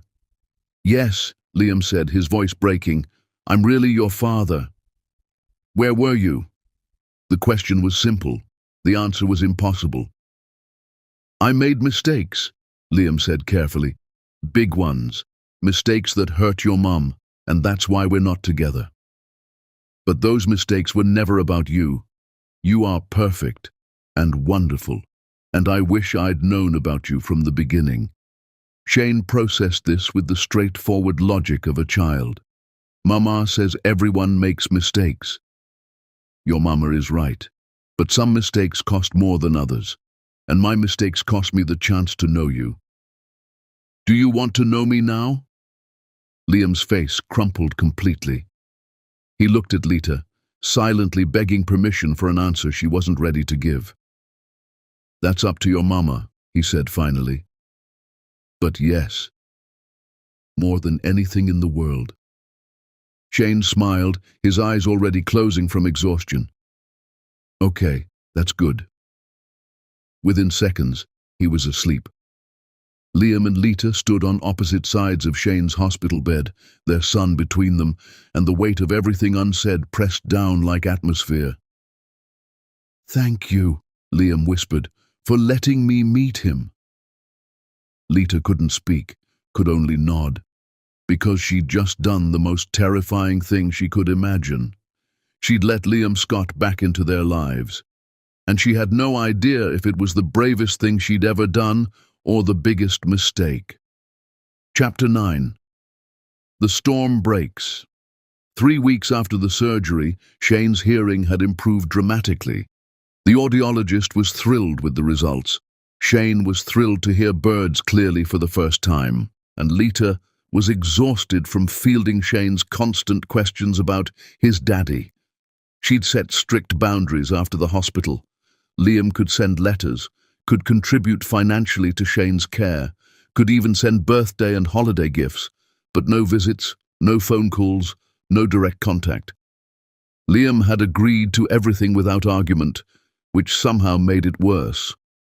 The letters started arriving weekly, not pushy or demanding, just updates about his work at the community center, descriptions of the kids he was teaching, stories about Detroit that Shane might find interesting.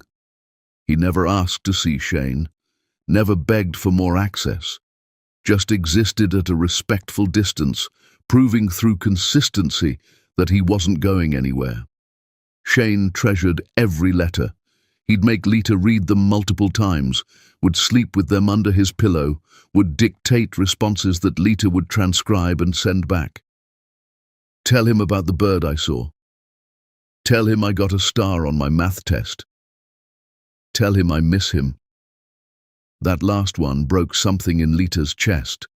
"Baby, you barely know him." "But he's my daddy. I'm supposed to miss my daddy." How do you argue with that logic?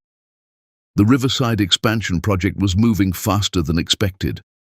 Lita's designs were being built exactly as she'd envisioned them, and the foundation kept praising her vision. She'd been interviewed by architecture journals, invited to speak at conferences, recognized as an emerging leader in sustainable design. Everything she'd dreamed of was finally happening. And it was funded by money Liam had given up everything to provide. The irony wasn't lost on her. One evening in late March, Lita was working late at the project site when rain started falling. Not gentle spring rain, but a violent storm that came out of nowhere, turning the construction site into a maze of mud and flooding foundations. Her phone rang. Unknown number. "Ms. Lewis? This is Principal Martinez. Shane's still at school. The after-school program coordinator's car broke down, and with this storm, we can't safely get the kids home. Can you pick him up?" Lita looked at the flooding site, the unfinished structures that needed her supervision. "I'm at least an hour away with this weather. Is there anyone else who—" "We've called all the emergency contacts. You're the only one listed." Because Lita had always been the only one. No family nearby, no backup, just her, handling everything alone like she always had. I'll be there as soon as I can. She made it 15 minutes before her car stalled in standing water. The engine wouldn't restart. Rain pounded the windshield so hard she couldn't see more than a few feet. She called the school. My car died. I'm trying to get an Uber, but the wait time is over an hour. Ms. Lewis, there's a severe weather warning. The school is on emergency lockdown. We can't release students, even if you were here. Is there anyone else you trust to pick up Shane once the weather clears? Lita's mind went blank. Then, slowly, filled with one name she didn't want to admit. Give me 5 minutes. She pulled up her blocked contacts and stared at Liam's number. Her finger hovered over the unblock button. Shane was scared, alone at school during a storm, asking for her. She unblocked the number and called. Liam answered on the first ring. Lita, I need help. 20 minutes later, Liam's car pulled up next to her stalled sedan. He got out in the pouring rain, looking like a drowned cat, and tapped on her window. Are you okay? Shane's stuck at school. Emergency lockdown because of the weather. I can't get there, and they won't release him to anyone not on the approved list. Add me to the list. What? Call the school. Have them add me as an emergency contact. I'll get him. Liam, I can't just... Lita, he's scared and he needs someone. Let me help, please. She wanted to refuse, wanted to call a taxi, an Uber, walk through the storm herself. But the rational part of her brain knew Liam was right. Shane needed help now, not in an hour when she finally made it there. Okay, yes. She called the school and authorized Liam as an emergency pickup. Then she sat in her flooded car and tried not to panic about what she'd just done. An hour later, her phone rang. I have him, Liam said, his voice tight with emotion. He's safe, a little scared, but safe. Can I talk to him? Of course. Shane's voice came on the line, small and scared. Mama, I was so scared. The thunder was really loud. I know, baby. I'm so sorry I couldn't get there. But Liam picked you up. You're safe now. He said he'd take me to his apartment until you can get me. Is that okay? Lita closed her eyes. Liam was asking permission, even though he had every legal right to take his son to his own home, still respecting her boundaries even in an emergency. That's okay. I'll be there as soon as the weather clears. By the time a tow truck got her car started and she made it to Liam's address, it was after 9. She stood outside the door of his building, shaking from cold and adrenaline and fear, and knocked. Liam answered immediately. Behind him, she could see Shane asleep on a couch, wrapped in blankets. He was exhausted, Liam said quietly. We had dinner, just mac and cheese from a box. I'm not much of a cook, and he fell asleep watching cartoons. Lita stepped inside, her eyes taking in the tiny studio apartment. It was smaller than her place, barely furnished, clearly the home of someone living on almost nothing. Her housing project designs were pinned to every wall. You kept them. Of course I did. They're brilliant. She walked to Shane, brushing wet hair from his forehead. He stirred, but didn't wake. Thank you, she said without looking at Liam. For getting him, for keeping him safe. You don't have to thank me. He's my son. But you didn't have to. You could have used this as leverage, could have demanded visitation rights or... Lita. Liam's voice was sharp. I helped because Shane needed help, not because I wanted something in return. She finally turned to face him, and something in her chest cracked open. Why are you really here? In Detroit, living like this, teaching for free? Why didn't you just go back to Chicago and rebuild your career? Because every building I designed there was built on lies. Because my son is here. Because the woman I love is here, even though I have no right to her anymore. The words hung in the air between them. Don't, Lita whispered. Don't say that. Why not? It's true. I love you. I've loved you since the day we met. I loved you when I failed you. I love you now, watching you build the future you always deserved. And I know you don't love me back anymore, and that's okay. I'm not asking for anything except the chance to be near you, to help when you need it, to be Shane's father if you'll let me.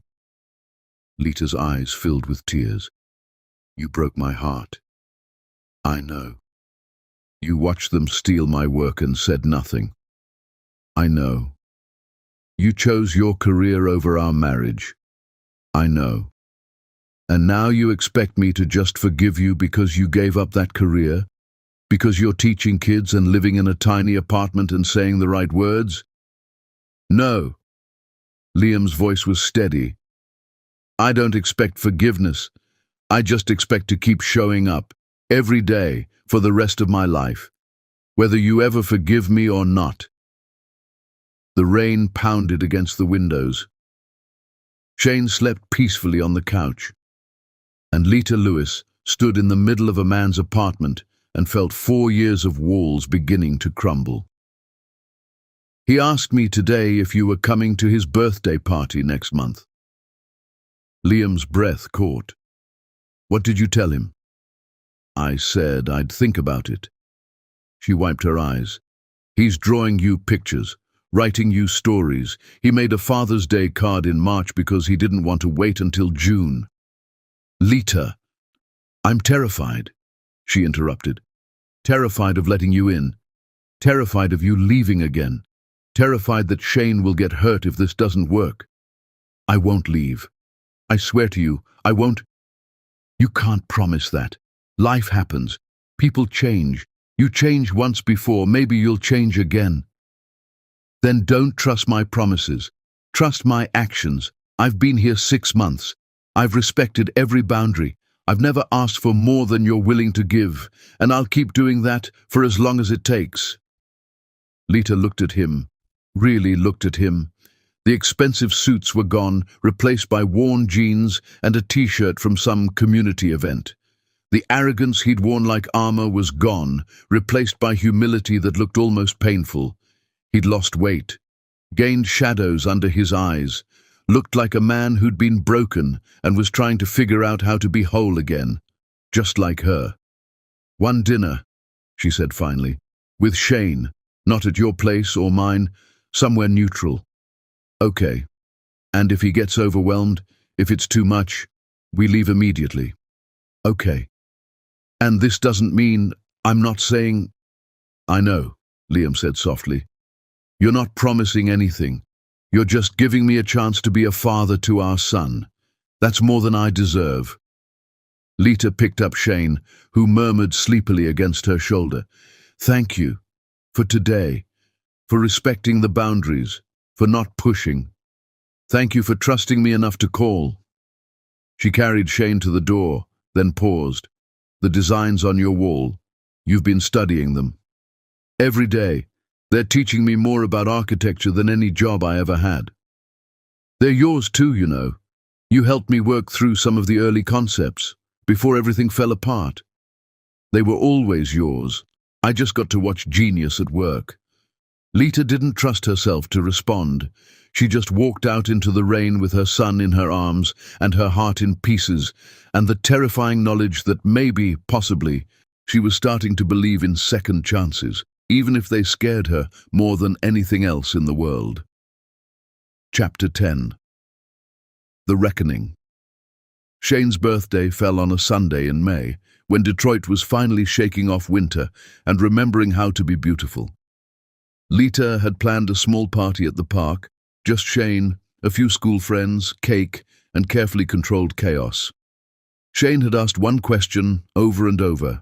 Will my daddy be there? Lita had finally said yes.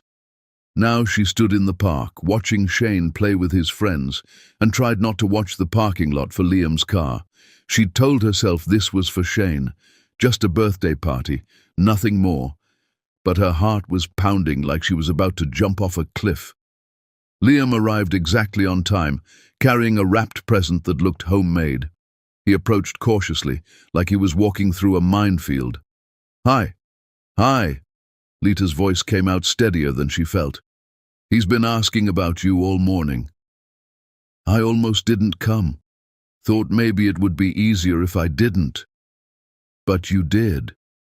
I promised him I would. I'm done breaking promises to my son." Shane spotted them and came running, his new hearing aids gleaming in the sunlight. "Daddy, you came!" The word, "Daddy," said so naturally, so easily, hit Liam like a physical blow. He dropped to his knees and Shane crashed into him, hugging him tight. "Of course I came. Happy birthday, Shane. Did you bring a present?" "Shane," Lita scolded, "what did we talk about?" "Sorry, Mama. I just really wanted to know." Liam laughed, actually laughed, and Lita felt something warm unfurl in her chest at the sound. "I did bring something, but you have to open it later, with your other presents." The party proceeded in a blur of cake and games and laughter. Lita watched Liam with Shane, careful, attentive, learning how to be a father in real time. He didn't try to take over or prove anything, just followed Shane's lead, answered his endless questions, and looked at their son like he was the most precious thing in the universe.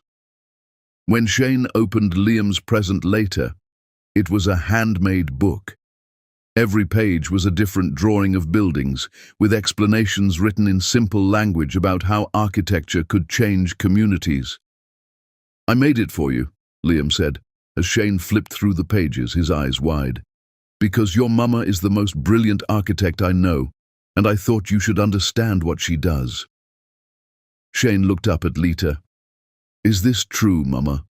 Can buildings really help people?" "That's what I've always believed." "Then I want to be an architect too, like you and Daddy." The words were so innocent, so full of hope, and they broke something in Lita that had been holding firm for 4 years. Later, after the other kids had gone home and Shane was playing on the swings, Lita and Liam sat together on a park bench. The silence between them wasn't comfortable, but it wasn't hostile either. "He's amazing," Liam said softly. "You've done an incredible job raising him. I didn't have much choice. You had every choice. You could have given up, could have asked family for help, could have tracked me down and demanded support. But you didn't. You just kept going. What else was I supposed to do? Most people would have broken. You didn't. You built something beautiful instead." Lita was quiet for a long moment. Then, "I was so angry at you. For years. I'd lie awake at night thinking of all the things I'd say if I ever saw you again. All the ways I'd make you understand what you'd cost us. You had every right to be angry. But now, I don't know what I feel anymore. You're not the man I left. You're different. I destroyed who I was. I'm trying to build someone better from the wreckage. Are you happy? Here in Detroit, teaching, living like this?" Liam considered the question. "I'm not miserable. That's more than I can say for my last 4 years in Chicago. But happy? I don't know if I get to be happy after what I did. That's not how life works, Liam. You don't get punished forever. Maybe. But I don't need to be happy. I just need to be better. For Shane. For you, if you'll let me." Shane ran over, breathless and smiling. "Mama, can Daddy push me on the swings? If he wants to. I'd love to." Lita watched them together at the swing set, Liam pushing gently, Shane laughing, both of them talking about buildings and birds and birthday cake. Father and son, learning each other from scratch. Her phone buzzed. A message from the construction foreman. "Major problem with foundation at Site 3. Need your input immediately." Lita sighed. Work never stopped, even on her son's birthday. She called Liam over. "I have to deal with a work emergency. Can you stay with Shane for an hour? We're literally in a public park, there are other families around and—" "Yes, of course. Take all the time you need. I'll be back as soon as I can." An hour turned into 2, because the foundation problem was worse than expected. By the time Lita made it back to the park, the sun was setting, and most families had gone home. She found Liam and Shane sitting under a tree, Shane asleep, with his head in Liam's lap, while Liam sketched in a notebook. "I'm so sorry," Lita said, rushing over. "The problem was bigger than—" "It's fine. He fell asleep about 20 minutes ago. Didn't want to move him." Lita sat down beside them, looking at her sleeping son. "What are you drawing?" "A playground, specifically designed for kids with hearing aids, funded by the money I have left from selling my Chicago apartment." "Liam, you don't have to." "I know I don't have to. But there are so many kids like Shane who deserve spaces designed with them in mind. And I have the skills to make it happen. So why wouldn't I?" They sat in comfortable silence as the sky turned pink and gold. "I've been thinking," Lita said finally, "about the community project. We're expanding faster than expected. I need help. I know some excellent architects I could recommend. I'm asking you." Liam's pencil stopped moving. "What?" "The project needs someone who understands sustainable design, who cares about community impact, who'll work for basically nothing because we're reinvesting everything into the development." She paused. "Someone who designed half these concepts with me 4 years ago, even if he won't take credit for it." "Lita, you can't want me. I don't know what I want, but I know you're good at this. I know you care. And I know Shane asks about you every single day. Maybe it's time to stop fighting the inevitable." "What's the inevitable?" She looked at him, really looked at him, and saw the man she'd fallen in love with 8 years ago, buried under mistakes and regret, but still there. Still possible. "You're Shane's father. You're going to be in his life, in our lives. Fighting against that is exhausting." "So what are you saying?" "I'm saying come work on the project. Prove that you can be a partner, not in our personal lives, not yet, maybe never, but in this, in building something that matters." Liam's eyes filled with tears. "You'd really trust me with this?" "I'm trusting you with my son. The designs are the easy part."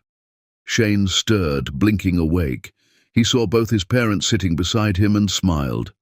"Are we going home?" "Yeah, baby, we're going home." "Can Daddy come?" Lita took a breath. "Not tonight, but he's going to be around more, working with Mama on the building project. You'll see him a lot." "Every day?" She looked at Liam, who looked back at her with such careful hope it hurt. "Maybe not every day, but often, if that's okay with you." Shane sat up, suddenly awake. "Really? Daddy's going to help you build the houses?" "If he wants to." "I want to," Liam said immediately, "more than anything." Shane hugged them both, his small arms barely reaching around, and Lita felt something inside her chest crack open completely. Not healing, not yet. But the possibility of healing, the beginning of forgiveness. They walked to the parking lot together, Lita carrying Shane while Liam carried the leftover party supplies. A family, sort of. Not traditional, not simple, but theirs. "Thank you," Liam said as they reached her car, "for trusting me, for giving me this chance. Don't make me regret it." "I won't, I swear." Lita buckled Shane into his car seat, then turned back to Liam. On impulse, or maybe not impulse, maybe something deeper, she hugged him, quick and fierce and over before either of them could overthink it. "See you Monday at the site," she said. 7 a.m. Don't be late." "I won't be." She drove away with Shane chattering excitedly in the back seat about having both parents working together, and Lita tried not to think about what she'd just agreed to, tried not to wonder if she was making the biggest mistake of her life or the bravest choice. But watching Shane's joy in the rearview mirror, seeing how much lighter he looked now that his father was going to be present, she thought maybe it didn't matter which one it was, because some risks were worth taking, some second chances were worth the fear, and sometimes the only way to move forward was to let the past in just enough to learn from it. Lita didn't know if she'd ever fully forgive Liam, didn't know if they'd ever be anything more than co-parents working together for their son. But she knew this. Shane deserved a father who showed up. And Liam had been showing up consistently for months now. That had to count for something. And maybe, just maybe, it could count for everything. The end.